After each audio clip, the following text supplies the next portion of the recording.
মহাজনের হাতে সেটা চলে গেছে। এখন 60 টাকার নিচে কোনো পেঁয়াজ পাওয়া যাচ্ছে না। আজকে আমাদের দেশে এখন যে কৃষকরা আলু বিক্রি করছে, সেই আলু তারা 10 টাকা দামেও পাচ্ছে না। আমাদের দেশের সরকার, বিগত দিনের যে সরকার, তারাও এই কৃষকদের কথা বলেনি।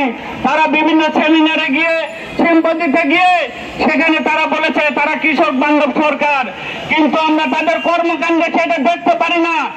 আমরা এখনকার যে সরকার আছে তারও ওই একই রাস্তায় হাঁটতে দেখছি। ফলে সেখান থেকে আমরা মনে করি অবিলম্বে সরাসরি কৃষকদের কাছ থেকে ন্যায্য মূল্যে ধান এবং কৃষকদের কাছ থেকে কৃষি পণ্য ক্রয় করতে হবে।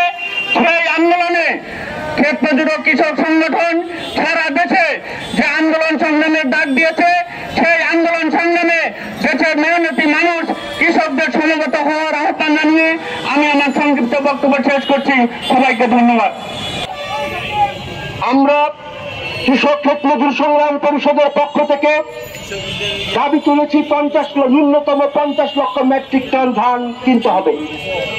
আমাদের প্রতিবেশী ভারতের পশ্চিমবাংলায় তাদের সেখানে দেখলাম তারা 70 লক্ষ মেট্রিক টন ধান তাদের যে রাজ্য সরকার আছে তারা কৃষকদের কাছ থেকে কিনছে।